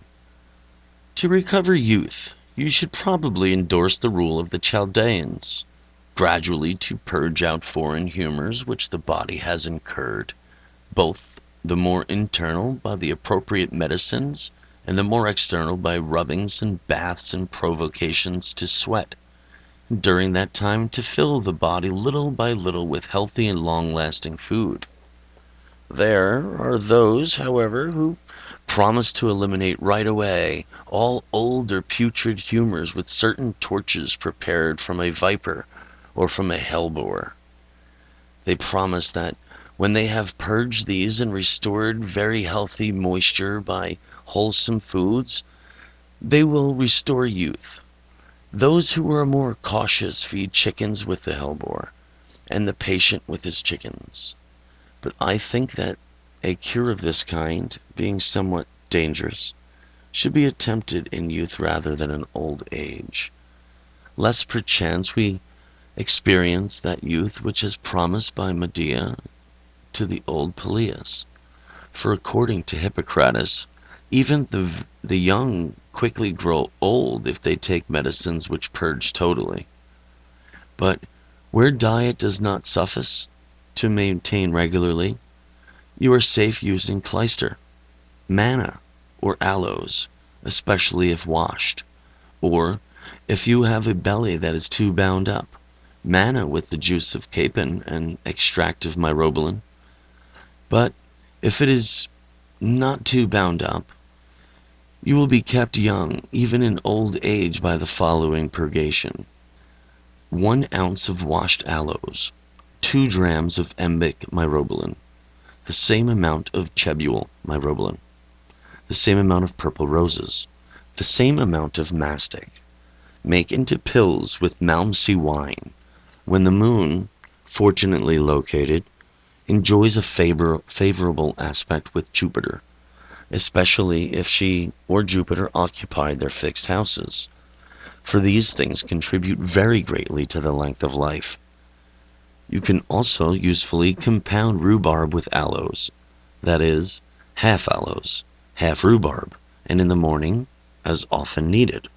Take 1, take 3, or even up to 5 pills of it, and drink besides a little wine. But when you are more fearful of phlegm, you can conveniently put in these pills a third part of agaric troches in a place of the rhubarb, as long as it's with 2/3 of aloes. But after many years now, I find the first composition of pills to be the safest, for every age group. Now, in the same astrological hour, make an electuary of this kind. Take of my robolins 1 ounce of each emblic, the belleric, the indic, and the chebule, but 2 ounces of cinnamon. Also 1 ounce of doriconium, 1 ounce of purple roses, 2 of red sandal, 1 dram of saffron, 1 dram of musk, the same amount of amber. After this, pour in white sugar with rose water and citron juice. Cook it, make morsels, roll them up with gold, for strengthening a power, for illuminating the spirit and firming it up. We have found it to be useful to take and administer this 4 hours before dinner. It would do the most good if you would drink it with a little bit of golden wine. Often it would also be good to moisten hot bread with golden unmixed wine and rose water, and besides to season it with a little bit of cinnamon and a considerable more sugar. The latter two should frequently be mixed with almond milk and a little bread, for mixtures of this kind restore jovial natures. Besides all those things which we have explained, or at least indicated, in the foregoing, all city dwellers ought carefully to avoid the following, namely, heat of summer, cold of winter, or indeed any cold that's after heat or not nocturnal, clouds, winds that come from a swamp, drafts, likewise places where air moves violently or does not move at all. Also by habitation that is too damp, stench, torpor, and sadness. The followers of Mercury should do this more carefully, old people most carefully of all. Besides, in the morning they should also rub their whole body lightly. Let them anoint it against adverse effects of air and occupation with warm oil, or slightly bitter wine in which they have previously infused myrrh, rose, and myrtle. In their mouth they should often carry sage, which is very kind to sinews and teeth. And when through lack of teeth they are forced to seek again liquid food like infants, they should avoid foods which are extremely soft. Let them even go back to milk, keeping the wine in due measure. Let them use fire only like a medicine, in so far, that is, as necessity demands for expelling cold and arousing the natural heat. Used otherwise, it will voraciously dry out the natural moisture. But let them seek the sun like food, in so far as it pleases them, while avoiding sprinkling weather and shunning summer heat. They should delight in easy movement, necessary to stimulate heat, but they should abhor exertion to the body and much more than that of the mind, no less long thirst, fasting, and sleeplessness. On Nourishing Spirit and Conserving Life Through Odors, Chapter 18. We read that in certain regions that are hot and redolent throughout within many odors, many people of delicate body and weak stomach are nourished almost on odors alone, perhaps because the very nature of the places reduces, as it were, all the juices of the green vegetables, field produce, and fruits into odor, and in consequence there it resolves the humors of the human bodies into spirit. Since each of them, that is, odor and spirit, is a certain vapor, and like is nourished by like, and no doubt, with a lot of spirit receive great nourishment from odors. But this nourishment, whatever it is, or this fomentation through odors, is especially necessary to people who are old or delicate. By this we can compensate, in one way or another, for their lack of a more solid and genuine food. But some people frequently question whether the spirit can be nourished by odors. I think, though, that perhaps it is never nourished by anything else, in that if foods, which are dense, are not finally attenuated by digestion into vapors, the spirit, which itself is a vapor, as we have said, will receive no nourishment therefrom. For that reason, wine full of odor renews instantly a spirit which other things can scarcely restore in a long time. But we call an odor that vapor into which digested food is subsequently transformed on these grounds, because odor is always a vapor, and this vapor, extracted from foods inside us, scarcely affords us any nourishment to the spirits unless it pleases the spirit by an odor. For this reason, I heartily approve my favorite authority, Avicenna, saying that the body is nourished by sweetness, the spirit, however, by a certain, to use his term, aromaticity, since the density of the body cannot coalesce without a dense nature such as inheres in sweetness, while the fineness of the spirit cannot be restored otherwise by a certain smoke and vapor in which that aromaticity flourishes. We call aromatic a quality that is odorous and sharp and somewhat styptic. Accordingly, the liver, because it furnishes food to the body through the blood, is much augmented by sweetness. The heart, moreover, because it both creates the spirit and generates food for it, rightly desires spices. Notwithstanding, it is expedient that spices for the heart be seasoned with sweetness, and that the sweet things for the liver be mixed with spices, all the while avoiding excessive sweetness. What more shall I say? Galen himself, following Hippocrates, thinks that the spirit is nourished not only by odor but by air. By air, I say, that is not simple but rather suitably mixed. If we believe them, we will judge that it is not more necessary to life to select either foods or any other thing that is so select to air adapted to us.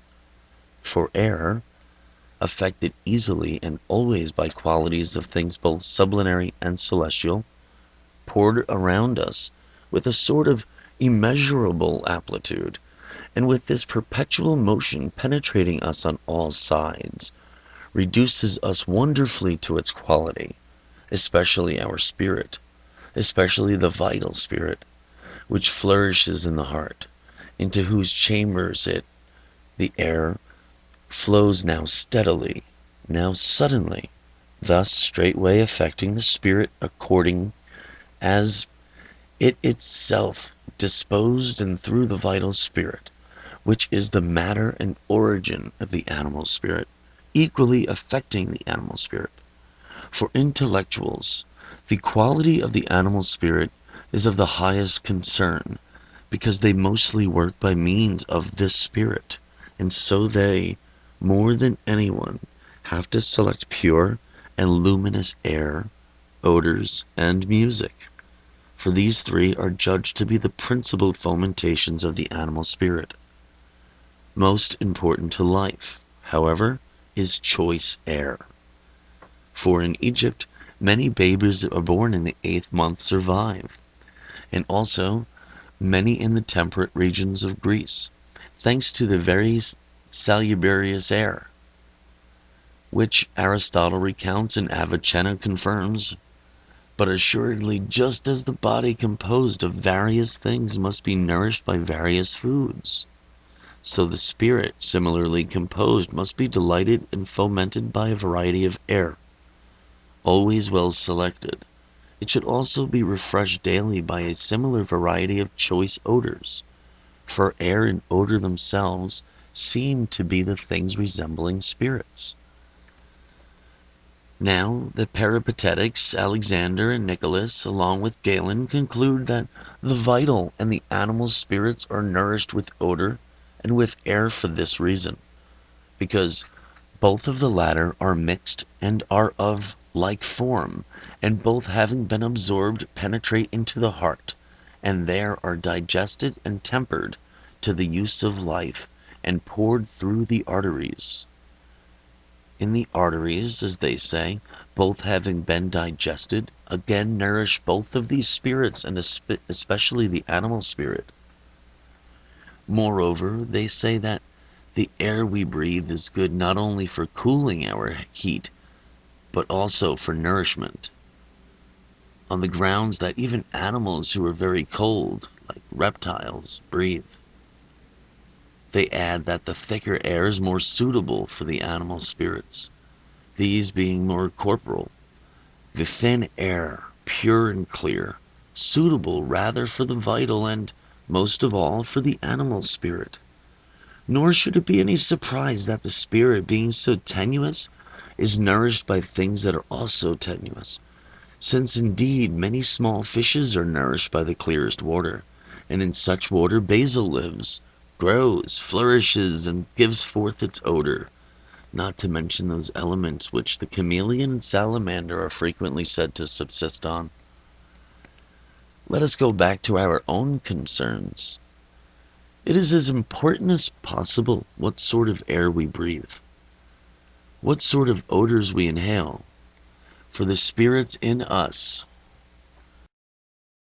becomes like them. For just as the soul quickens us with life, just so the spirit preserves complete harmony with the soul. The spirit indeed is in what lives in us first, and most of all, and as if it alone lived. Do not life, sense, and motion often in a certain sudden accident or passion suddenly desert the bodily parts, the spirit having retreated suddenly to the chambers of the heart, and often they do not return right away to the bodily parts, through rubbings and odors when the spirit returns to them, as if life indeed inhered rather than that volatile spirit than in the humors or the bodily parts.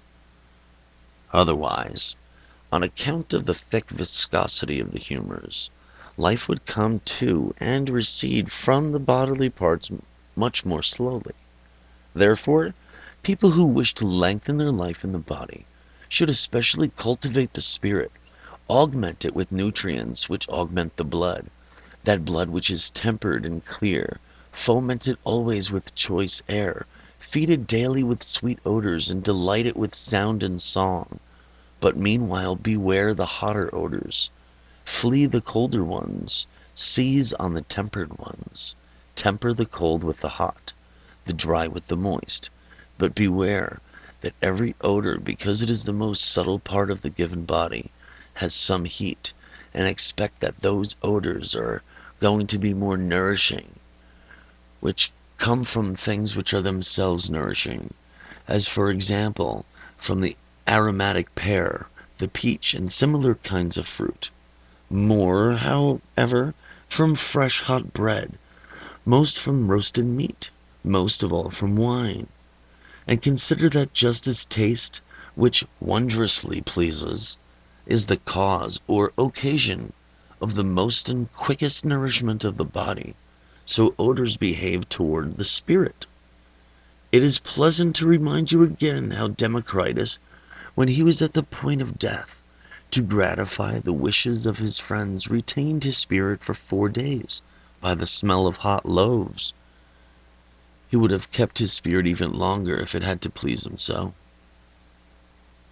There are also those who say that he did this by the smell of honey. I think that if he used honey at all, he poured it, liquefied it with white wine, into the hot loaves.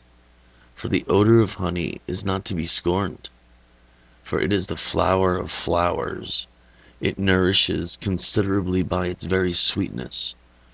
Moreover, by its quality things are kept for a long time whole from putrefaction. And so if anyone knows how to eat honey, even as food, so as not to fill up his passages with too much sweetness, nor augment choler with its heat, he will possess a sure support for a long life. Present this, therefore, at least as a condiment to the cold and moist foods. But let us get back to the odors. When you get very worried about too much suffocation and compression of the spirit, which portends frequent sadness and torpor, tell people to scatter odors around the patient. But when you get worried about the escape of the exhaled spirit, take the odors infused in the nourishment instead. If besides you take any odor externally, apply it as a shield only to the left ribs. Don't you see how quickly the very matrix flings itself upwards or downwards towards odors? How swiftly the spirit flies to the mouth, to the nostrils, allured with the bait of a sweet odor? Therefore, where the spirit is found, either meager or prone to escape, of which the signs are pusillanimity or great weakness of body arising even from a small cause, allure it with odors not so much offered externally, but inserted internally. Indeed, feed it and keep it,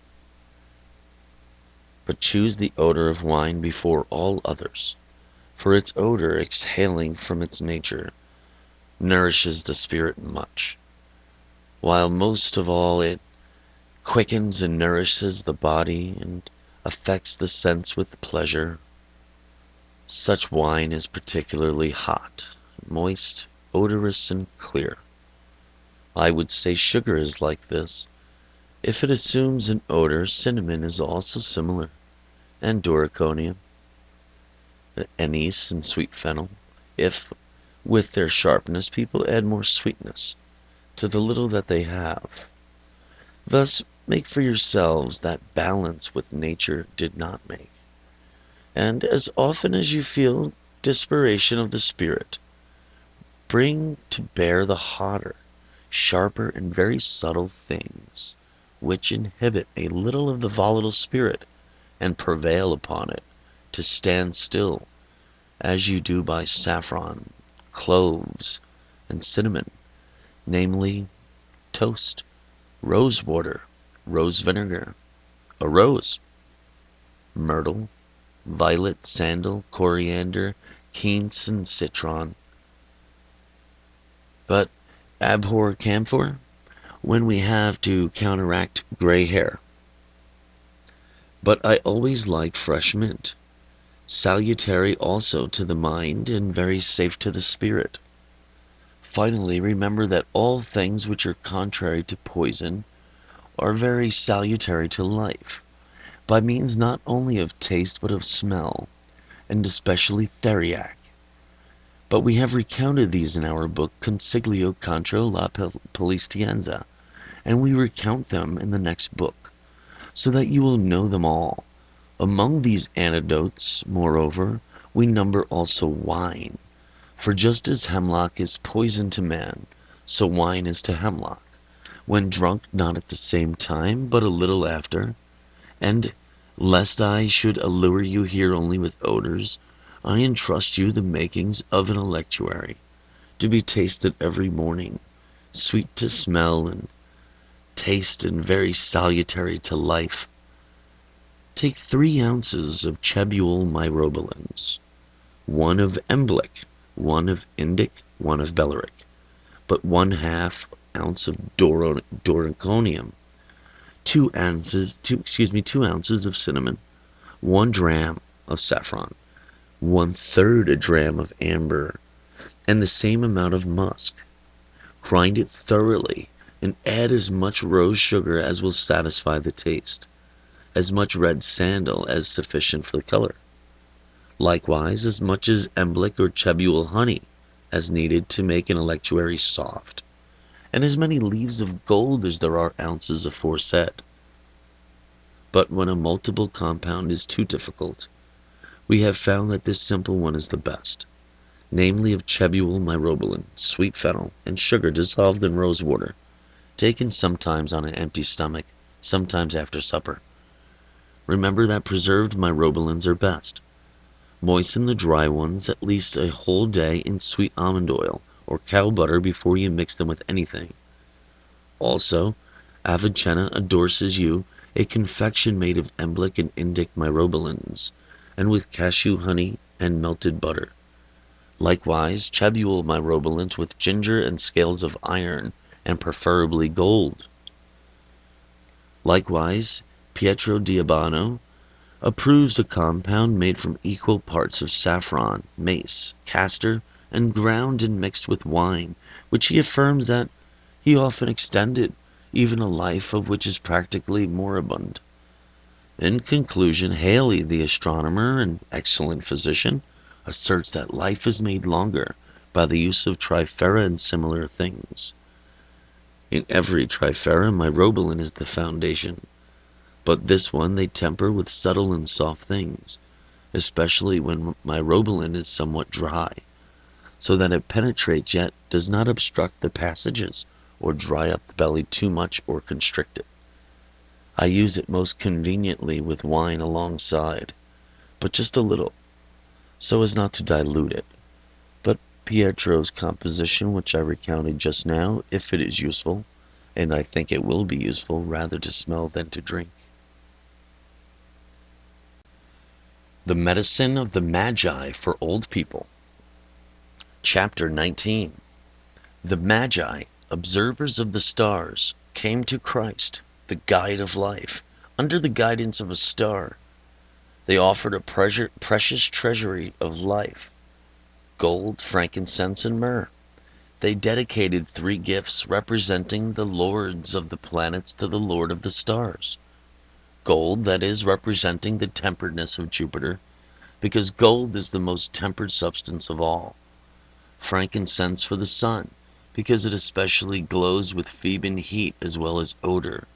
And finally myrrh, which firms up body and preserves it, for Saturn the most stable of all planets. Therefore, all you old people, come here to the wise Magi, who are bearing gifts for you too, gifts that are going to lengthen your life, gifts with which they are said to have once worshipped the author of life. Come, old people, I say, who are taking old hard age. Come too, you are just troubled by fear that old age is quickly approaching. Please receive gladly these gifts. Take 2 ounces of frankincense, 1 of myrrh, again 1/2 dram of gold formed into leaves.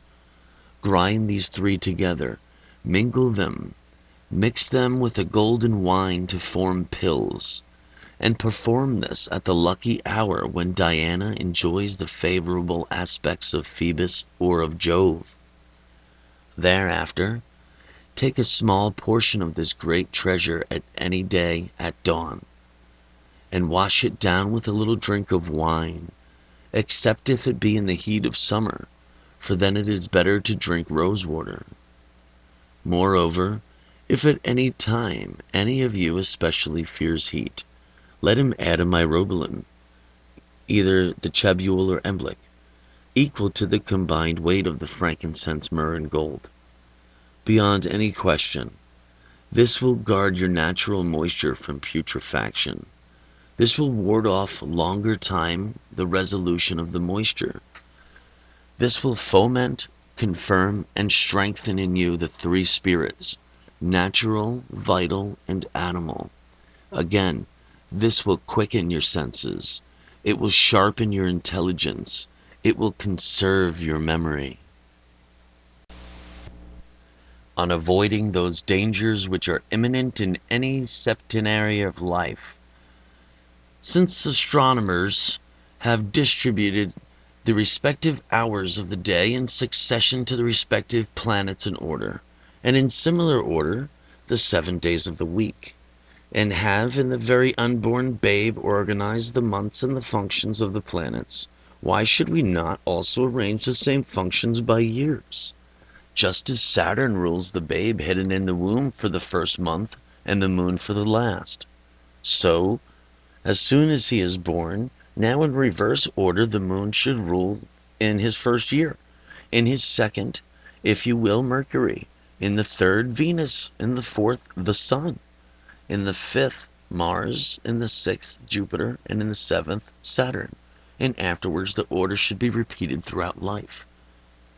And so in any 7th year of life there occurs a very great and therefore very dangerous change in the body, both because Saturn is alien to man in general, and because then the governance returns abruptly from him to the highest of the planets, to the moon, the lowest of the planets. These years the Greek astronomers call climacterics.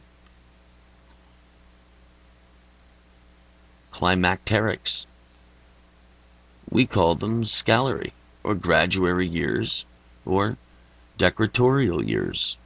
Indeed, in diseases the planets largely rule the very motion and moisture of the nature of day by day in the same order, which is why on the principle any 7th day too is called critical, the 4th also, since it occupies the middle in the septenary.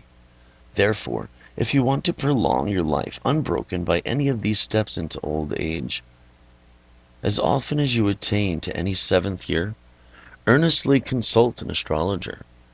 Learn from what direction the crisis threatens you, and then either go to a physician or summons prudence and temperance. For even Ptolemy confesses that these remedies can ward off the threats of the stars. Moreover, he adds that the promises of the stars are able to be increased by this means, as the cultivator of a field increases the fertility of the soil. Pietro di Albano proves by many arguments and by the testimony of Aristotle, Galen, and Haley that the end of one's natural lifespan is not predetermined from the beginning in every detail, but is able to be moved farther or nearer, he asserts, both by the stars and by material things. He concludes from these authors and arguments that even natural, not to mention violent, death can be postponed not only by the schemes of astrologers, but by the protection of doctors. Hence, we have not labored inconsiderately into these precepts. Do not consider it too much trouble to inquire from doctors what diet is natural to you, and to learn from astrologers what star favors your life. And when that star is well situated, and the moon is in relation to it, compound those things which you have learned are good. Do not be ashamed to listen often to those who seem to have arrived at a prosperous old age, not so much by fortune as by vigor.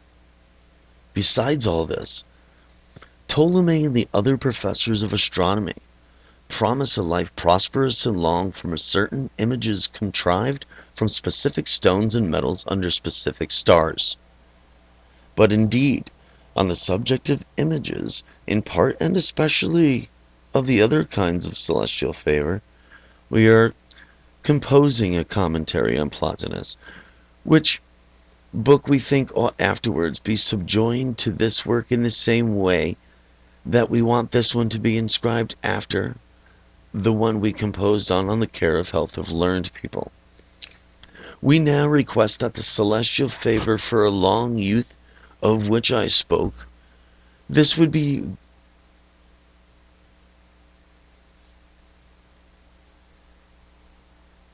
this much a would-be poet is permitted to say, this much in turn a doctor is permitted to do. From Phoebus to Bacchus. Phoebus and Bacchus alone have eternal youth, for uncut hair befits both gods. Phoebus and Bacchus are always inseparable brothers. The two are practically identical. Phoebus indeed is the very soul of that sphere. Bacchus assuredly is the sphere itself. Phoebus is the whole circle of the sphere, i.e., the circuit of the planet's soul. Bacchus is that flaming little circle, the visible sun. In this circle, in that flaming globe, Phoebus is the fostering light. In the same place, Bacchus is the salutary heat from that light. Therefore, They are always brothers and comrades, and practically always second selves. How is this? If the sun in spring is Phoebus, then exciting by his singing the songs of birds, with his lyre in turn tempering the weather. In autumn the same sun, as the creator of wine, is Bacchus. Bacchus, that father Liber, who loves hills, gives us three things to preserve youth. First, those hills exposed to the sun. On these hills, moreover, the sweetest wine, and in wine, perpetual freedom from care, with equal kindness. Phoebus, the brother of Bacchus, also gives three things to preserve youth. In the first place, daylight. Then, herbs sweetly smelling the warmth of daylight. And in the shade of this light, the lyre and the perennial song. With this wool above all, these fibers, clotho, no longer stingy, towards us will withdraw out a long thread of life. Practically all poets sing of three fates. I also, who am not a poet, sing of three. A prudent frugality in every necessity of life begins in a long life for us. A constant frugality also in assuming responsibilities extends life. But a negligent frugality in availing oneself of the heavens breaks it up. Pythagoras celebrated three temperances before all, and I also celebrate three. Preserve temperance in emotions, keep temperance in every necessity of life, pay attention to the good proper mixture of air. For this foresight you will keep far off, with God's help, that imbalance of humors which is the cause of quick old age and untimely death. But he who is the author of life will favor you only if you pray for a long, on these terms, that if you may live longer both for the human race and especially for him, by whose inspiration the whole universe lives. The end.